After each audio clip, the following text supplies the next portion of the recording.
I think the pandemic really did shake a lot of things up. And now I think in Yeah, this I think the state, you pandemic, got to have to figure it the, out. the pandemic pushed people to do things they weren't used to doing.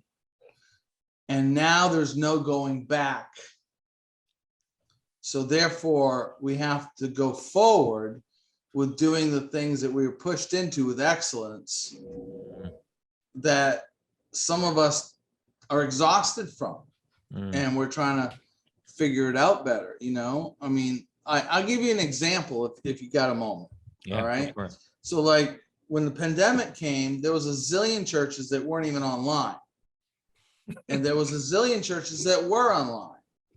Well, when people struggled to get online, they were thinking, wow, we've kind of like did this thing, we're online. Well, we were already online, and now we're thinking this isn't working being online. While the people who thought being online is still working, I'm thinking it's not working anymore because it's not interactive. It's not, there's Community. Isn't right. There's no community in just watching from your TV or your computer. So I'm not happy with that. So so right now we're moving in, we're trying to shift away from that so that maybe it's not live anymore, but it's on demand. And I'm trying to figure out how to connect people that are getting it on demand to community instead of, so those are just game changers, and they just exhausting trying to figure out, and I have a heart for church planting. So I'm trying to figure out the next adventure that we could try to do to plant and start another church. So I think one of those is, I heard a guy speak from Berkeley, California about, he went online first, gathered a lot of people that were interested, then came together in community. Very intentional. Interesting. Yeah. And so I like that model because you're attracting people to something they want. They connect with a leader, they connect with somebody, 15, 20 minutes. You build that up so that it's community online, and then say, hey, we're going to have a gathering of community in person. So when you're doing that kind of thing, you got to target a local geography, not just a broad band all over the world, all over the country. So you got to target locally your demographics, even though it's online.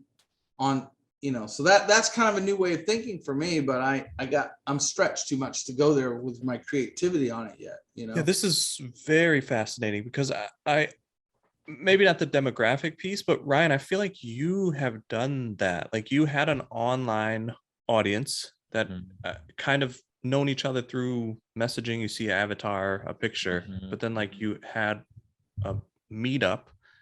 I went to one that was in Texas, and then like seeing the people's in person and then connecting the dots of like, oh, this is that avatar. This is the person I've been connecting with. I actually have like a relationship with this person.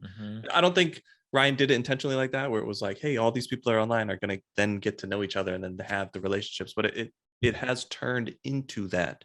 And I think that's why Ryan's group is so tight now. And their conferences, they call them family reunions now.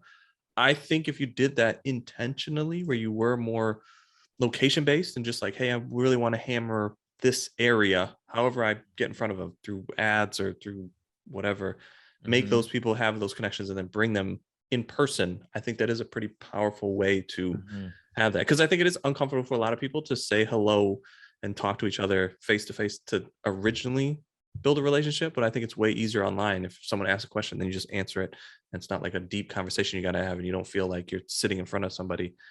But I think that builds into, then if you do see the person and you've had that connection, it's way easier to talk to them. And like you said, like building up that leader, if they see you online, it's much easier to approach you and just ask you a question through Facebook Messenger or even on a post. Then when they see you in person, they feel like they know you.